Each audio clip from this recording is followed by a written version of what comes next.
Assalamualaikum warahmatullahi wabarakatuh. Selamat kembali ke channel Cikgu Fazli Biosensei. Okey, hari ini kita akan masuk subtopik 4.2. Masih lagi dalam chapter 4, iaitu transport implants. Video sebelum ni kita dah bincangkan, saya dah terangkan tentang proses pengangkutan di dalam tumbuhan yang melibatkan tisu-tisu tertentu, iaitu xylem dan juga phloem. And then in this video I will explain to you how the transportation of water and mineral salts occurs in plant from the root to a shoot. Assalamualaikum warahmatullahi wabarakatuh. Saya Cikgu Fazli Biosensei. Jangan lupa subscribe channel saya.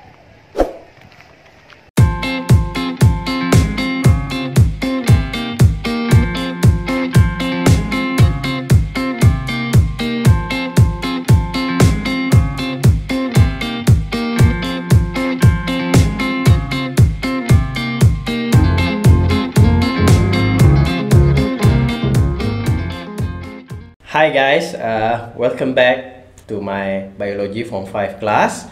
Okay, so today we will start with the lesson 15 for KSM biology. Okay, so as I mentioned before, this video will explain the transport of water and mineral salt, which is the subtopic 4.2.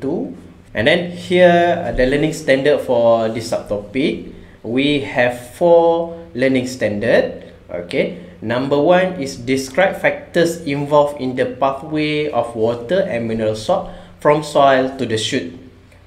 The root pressure, capillary action and transpirational pool.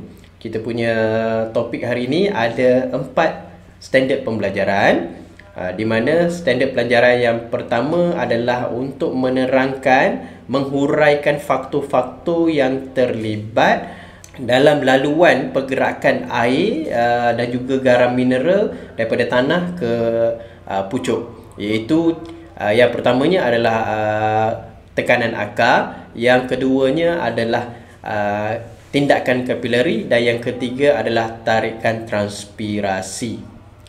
Okay, learning standard number 2 is explain guttation in plant, menerangkan proses gutasi di dalam tumbuhan. And then yang ketiga adalah to compare and contrast guttation and transpiration in plants. Kita nak bandingkan dan juga membezakan antara gutasi dan juga transpirasi dalam tumbuh-tumbuhan. Dan akhir sekali, yang keempat, number 4, to predict the condition of plant that do not undergo transpiration and guttation.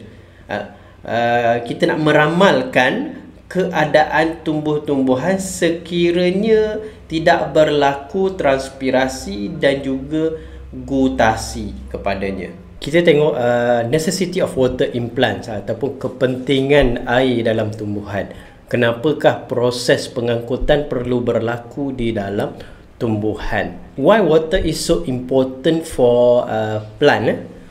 The first one is for growth of plant, untuk proses pertumbuhan dalam tumbuhan, di mana water helps to move mineral salt from the soil, from the stem to the stem and leaf.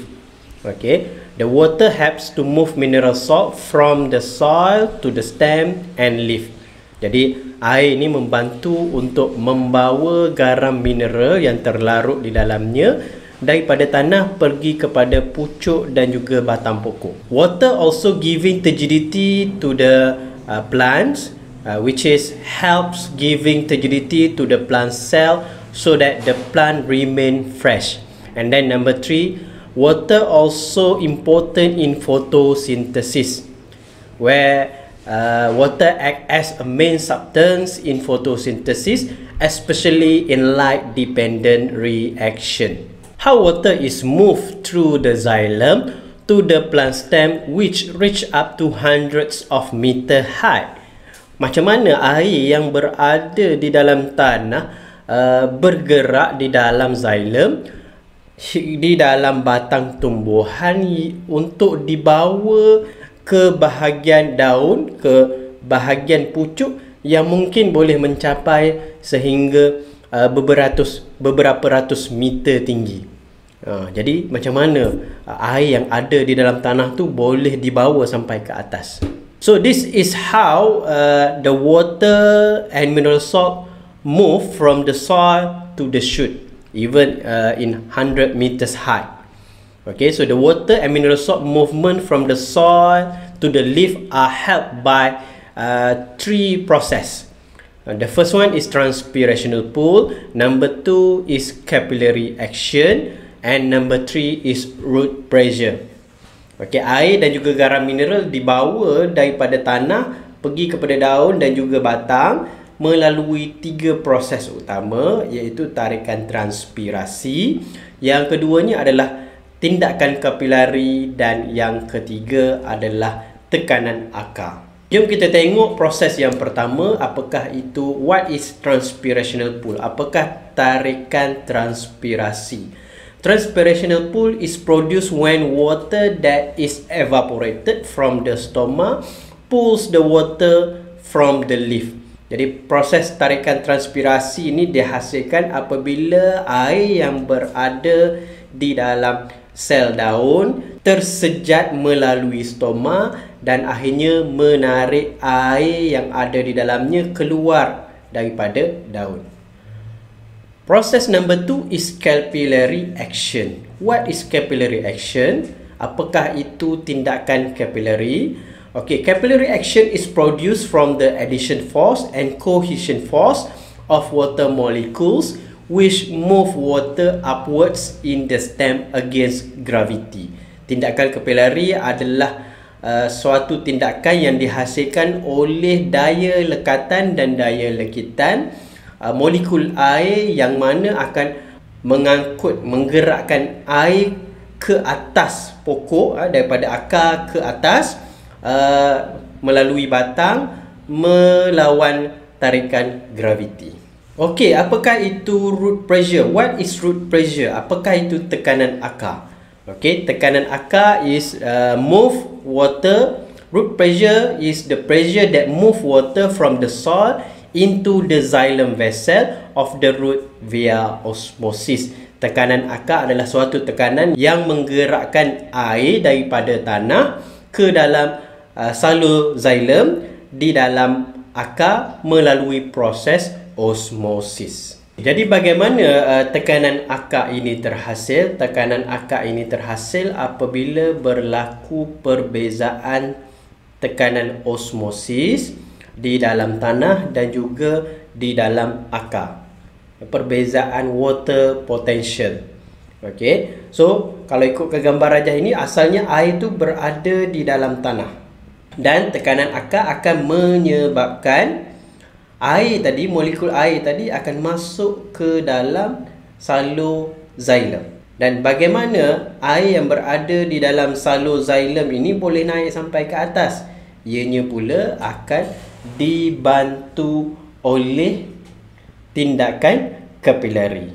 So, penjelasan tentang tindakan kapilari dalam selepas ini saya akan ceritakan. How does water move from the soil to the xylem vessel?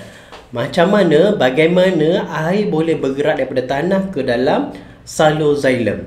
Okey, yang ini akan kita terangkan antara perkaitan 3 perkara tadi, iaitu transpirational pull, yang keduanya adalah capillary action, dan yang ketiganya adalah root pressure. Jadi ketiga-tiga ni akan terlibat dalam bahagian ini, membawa air daripada akar masuk ke dalam salur xylem. Okay, water movement from the soil to the xylem through this step akan melalui peringkat-peringkat ini. Okay, so the first step occurs inside the soil, between the soil and the root hair cell. Berlaku pada sel tanah, berlaku pada sel akar, antara sel akar dan juga molekul tanah.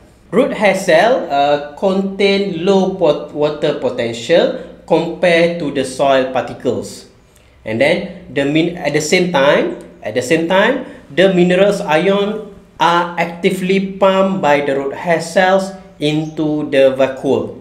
So pada peringkat yang pertama, okay, low water potential berbanding dengan soil. Maksudnya soil ada higher water potential, so ada different water potential. So it will causes at the same time, pada masa yang sama, ion-ion mineral akan diangkut secara pengangkutan aktif daripada tanah masuk ke dalam sel-sel akar. And then yang kedua, apa yang akan berlaku, what will happen, sebab ada dua water potential, satu tinggi dan juga satu rendah. So water will diffuse into the root hair cell and epidermal cell by osmosis from the soil. Jadi disebabkan oleh ada water potential yang berbeza tadi, dekat luar low water potential, dekat bahagian dalam sel akar adalah high water potential. So water will diffuse from the soil into the root hair cell by osmosis. Air akan masuk ke dalam sel akar secara osmosis. Okay, once the water enter the root hair cells, the high water potential in the root hair cells causes water to diffuse. Okay, water to diffuse from the root hair cells into the cortex through osmosis.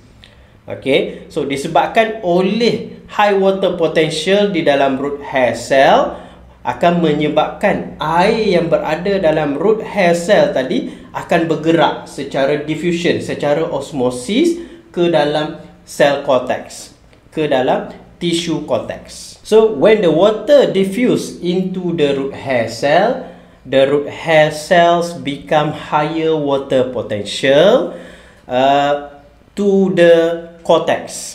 Okay, jadi kandungan air yang ada di dalam sel akar akan bertambah, high concentration, high water potential compared to the cortex cell cortex. Okay, and then it will cause the water from the root hair cells to diffuse into the cortex through osmosis. Jadi air yang ada di dalam sel akar tadi akan meresap ke dalam cortex secara osmosis. The difference between the different water potential between root hair cells, cortex, endodermis and pericycle layers will causes the osmosis to occur continuously throughout the cortex, epidermis, endodermis and pericycle layers. Okey, disebabkan oleh berlaku perubahan water potential di antara sel akar, cortex, endodermis dan juga pericycle, lapisan pericycle akan menyebabkan proses osmosis tu berlaku secara berterusan daripada satu layer ke satu layer yang lain. Sebab asal dia kat luar, kat luar asal dia dekat dalam tanah high water potential, dekat dalam sel akar low water potential. So bila air masuk ke dalam sel akar pula akan jadi high water potential compare to the cortex. So air akan diffuse ke dalam cortex secara osmosis. Kemudian cortex pula akan jadi high water potential compare to the endodermis. So air akan bergerak secara osmosis ke dalam endodermis. And then endodermis contain high water potential compared to the pericycle layers. And then the water also will diffuse through osmosis into the pericycle layers. And then at last it will causes the root pressure to push water into the xylem vessel of the root and then into the xylem vessel of the stem.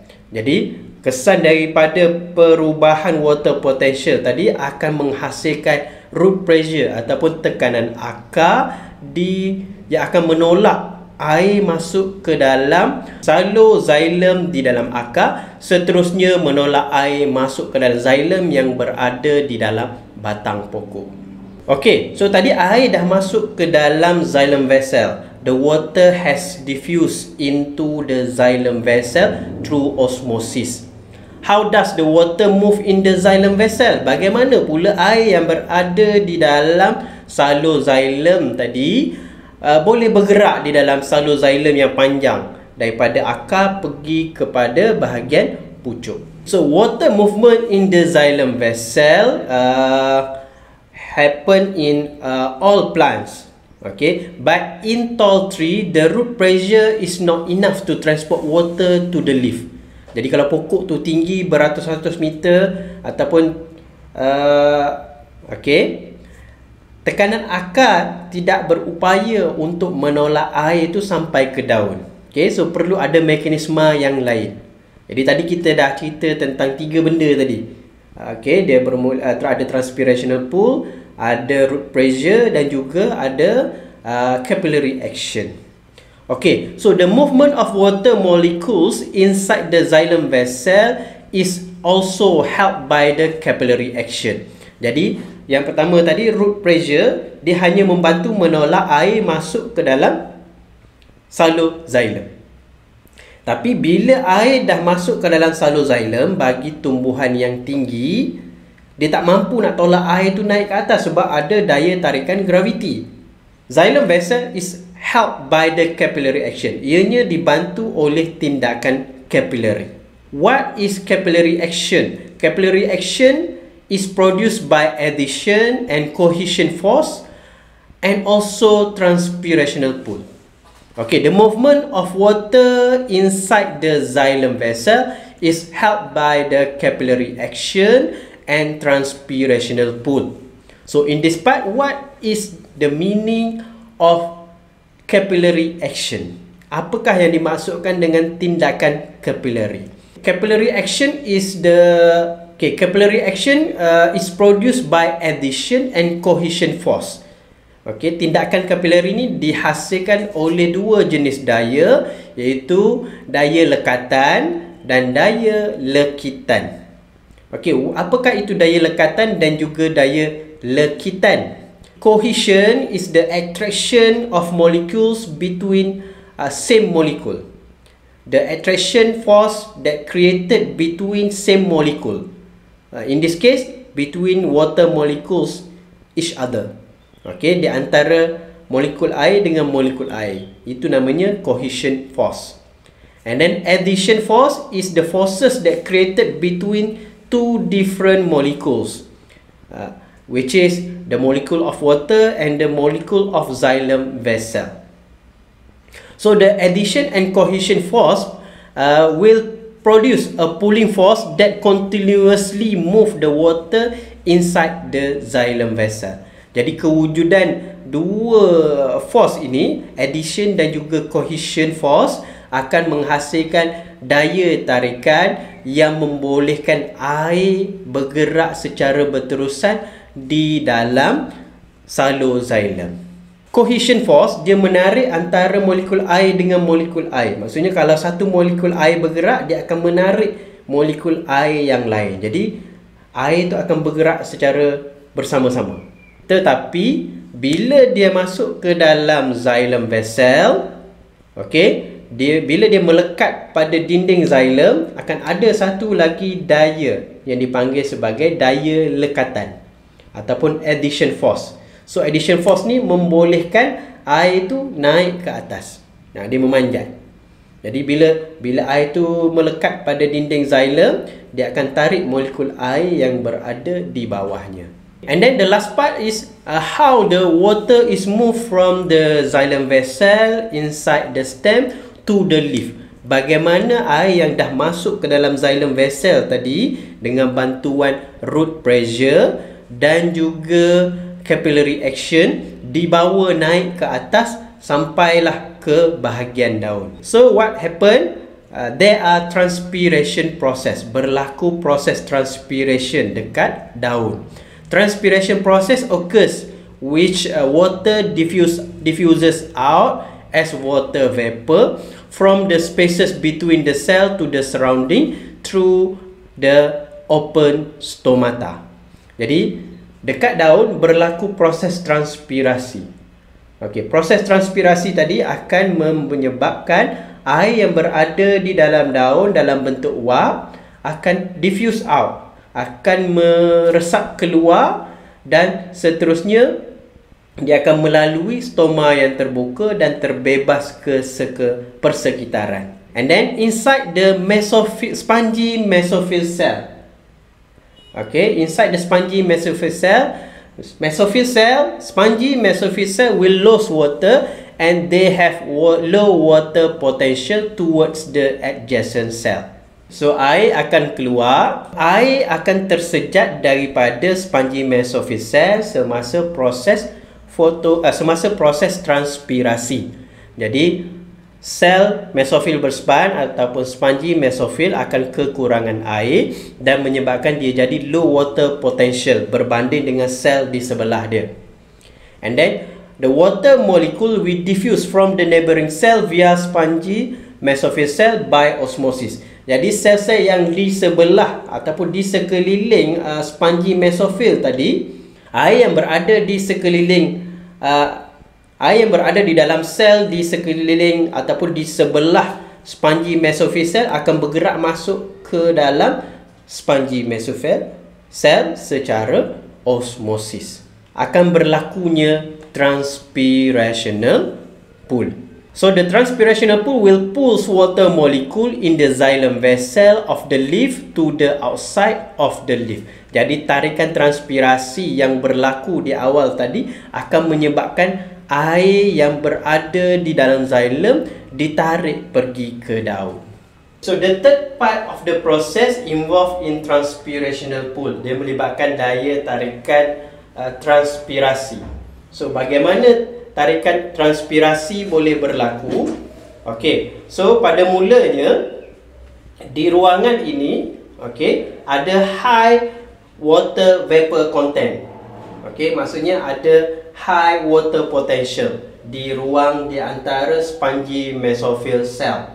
So disebabkan oleh kat luar adalah low water potential, so air yang berada di sekitar spongy mesophyll ini akan diffuse out, akan keluar melalui stoma pergi ke persekitaran. Okey, sekarang air yang berada di dalam spongy mesophyll cell juga kurang. So apa yang berlaku? Sel-sel di sekeliling, di sebelahan, sel di sebelah spongy mesophyll cell ada banyak air, high water potential compared to the spongy mesophyll here. So the water will move from this spongy mesophyll cell into this spongy mesophyll cell. Jadi air akan bergerak. So seterusnya proses itu akan berlaku di antara semua sel yang berada di sebelahan spongy mesophyll cell. Jadi lama kelamaan all the spongy mesophyll cell akan kekurangan air. Jadi ianya akan menghasilkan transpirasi yang terhasil tadi, air keluar daripada stoma tadi akan menghasilkan transpirational pool that will pull the water from the xylem vessel. Dekat sini ada xylem vessel. Jadi air akan ditarik oleh sel yang kat sebelah dia ni sebab dia dah jadi low water potential. Dia dah kekurangan air. So sel di sebelah xylem vessel ini akan menarik air daripada xylem vessel untuk mengembalikan jumlah air yang hilang secara transpirasi. So keadaan ini akan menyebabkan terjadinya transpirational pool. Jadi bila kita gabungkan ketiga-tiga proses, itu yang pertama root pressure. Root pressure akan menyebabkan water diffuse from the soil into the root hair cells. Kemudian daripada root hair cell dia akan berpindah kepada cortex, pergi kepada endodermis, pericycle dan seterusnya masuk ke dalam xylem vessel of the root. Jadi air itu masuk akan disebabkan oleh tekanan akar yang wujud. Okey, and then bagaimana air yang berada dalam xylem vessel itu masuk ke dalam xylem vessel yang ada di dalam batang? Itu melibatkan proses yang kedua, iaitu capillary action. Capillary action involve cohesion and adhesion. So dia dah masuk ke dalam xylem vessel. Tapi bagaimana air tadi boleh diangkut sampai ke daun? Jadi dia nak naik ke atas perlu melawan daya tarikan graviti. Jadi ianya perlu dibantu oleh transpirational pull yang berlaku di daun tadi. Okey, so saya harap boleh faham. Kalau kurang jelas, boleh rujuk nota yang saya sediakan sama dekat channel saya. Jadi kita sambung pula dengan learning outcome yang seterusnya, learning standard yang seterusnya, iaitu about guttation. Okay, guttation in plants. What is guttation? Guttation is a secretion of water droplets through a special pore or structure at the end of the leaf vein without involving stomata caused by a high root pressure. Gutasi adalah satu rembesan titisan-titisan air melalui satu liang khas ataupun struktur khas di hujung daun tanpa melibatkan stoma yang disebabkan oleh tekanan akar yang terlalu tinggi. Jadi guttation ni ataupun gutasi ni tak berlaku melalui stoma, tetapi dia berlaku pada satu liang khusus di hujung daun, dikenali sebagai hidatot.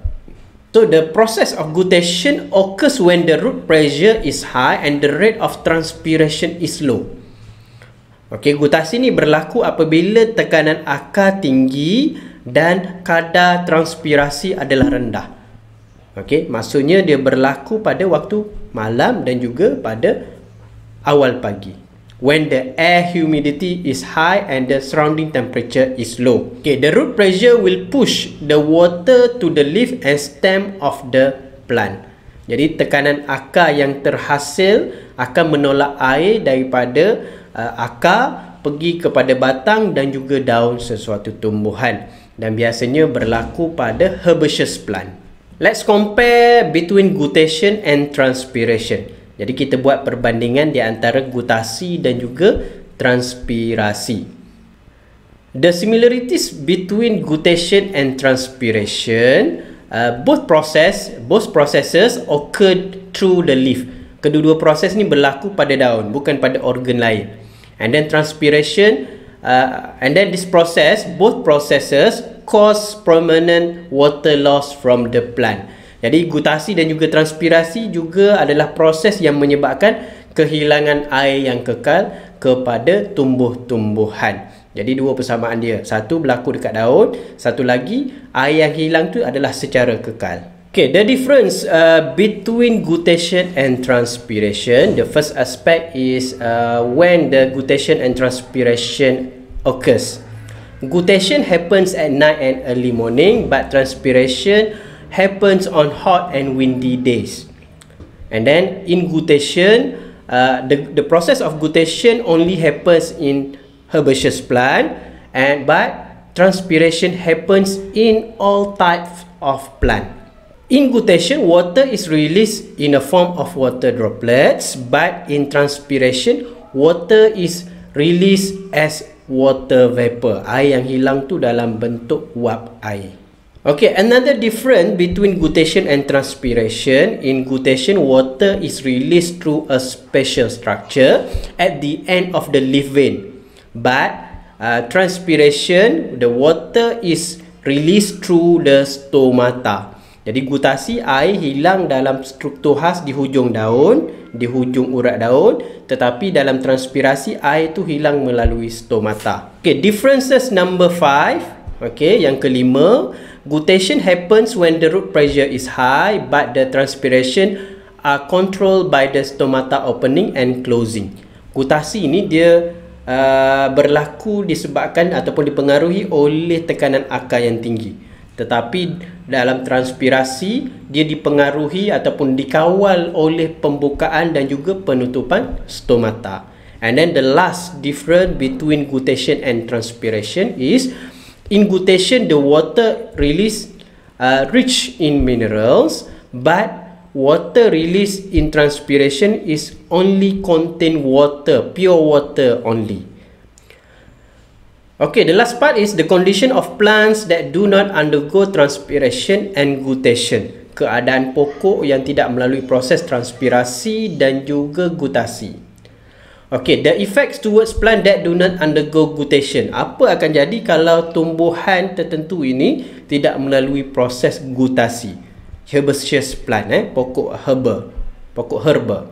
Okay, the first one is the effective root pressure cannot be maintained. Okay, tekanan akar yang efektif tidak dapat dikekalkan. So it will cause the water absorption by root hair cell is disrupted in a surrounding with high relative humidity.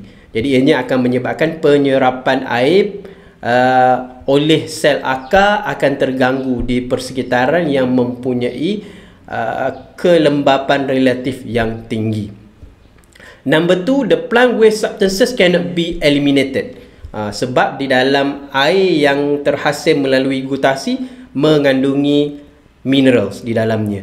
Jadi ini adalah salah satu kaedah untuk menyingkirkan bahan buangan oleh tumbuhan. Kalau gutasi tak berlaku, jadi bahan buangan dalam tumbuhan tak boleh disingkirkan. And then number 3, the leaf vein pressure becomes high and cause the leaf vein to burst. Jadi bila gutasi tak berlaku, air tak keluar melalui hujung daun tersebut, maka urat-urat daun tadi akan jadi high pressure. Leaf vein pressure become high. Dia akan jadi tinggi and cause the leaf vein to burst. Dia macam salur tersumbat contohnya. Jadi dia akan pecah. These things will lead the leaf being exposed to the pathogen, and so bila salur tu pecah, bila leaf vein dah pecah, maka patogen yang ada di sekitar dia boleh masuk dan melakukan jangkitan, dan akhirnya tumbuh-tumbuhan itu boleh mati. Ataupun paling tidak, daunnya akan gugur. The effect towards plant that do not undergo transpiration. Okay, bagi tumbuhan-tumbuhan selain daripada herbaceous plant. Okay, proses transpirasi ini berlaku pada semua tumbuhan. So, apa akan berlaku kalau transpirasi tak berlaku? Okay, the first one is the optimum temperature of plant cannot be maintained because the transpiration act as a cooling effect. Bila wap air keluar melalui daun, wap tu akan berkumpul di sekeliling daun dan menyebabkan kesan penyejukan dan mengekalkan suhu daun tersebut. So optimum temperature of plant cannot be maintained if the transpiration do not happen. An increase in temperature can denature enzyme and disrupt biochemical processes such as photosynthesis and respiration. Jadi bila dia tak boleh kekalkan suhu persekitaran dia, jadi akan menyebabkan gangguan kepada biochemical process. Okay, number 2, mineral ions such as potassium ion cannot be transported from the root to the leaf for photosynthesis. Jadi bahan-bahan yang ada di dalam tanah tak boleh dibawa naik pergi ke daun untuk proses fotosintesis sebab tak ada transpirational pool. And then number 3, water transport throughout the plants will be disrupted and causing the plants to wilt, and the plants can die in the long run. Jadi kalau transpirasi tak berlaku, tak ada transpirational pool, air yang ada di dalam tanah tak boleh naik ke atas dan dihantar ke semua sel yang memerlukan air, khususnya proses fotosintesis. Jadi lama-kelamaan sel-sel di dalam tumbuhan tersebut akan kehilangan sokongan dan menjadi layu. Kalau berterusan, dia akan menyebabkan kematian kepada pokok tersebut. Okay, that's all for this time. Thank you for joining my biology class. Okay, so you can test yourself in the link using the link provided in the description. Okay, anda boleh uji kefahaman anda terhadap tajuk ni dengan klik link ataupun pautan Google Form dalam bentuk quiz yang telah saya sediakan. Jadi jawab. Jadi kalau masih tidak boleh menjawab dengan baik, ada jawapan yang salah dan sebagainya, you can refer to my graphic note. Boleh rujuk kepada nota grafik yang saya sediakan di dalam channel saya. So itu saja daripada saya. Terima kasih. Jangan lupa subscribe dan share this video. Wallahualam. Assalamualaikum warahmatullahi wabarakatuh.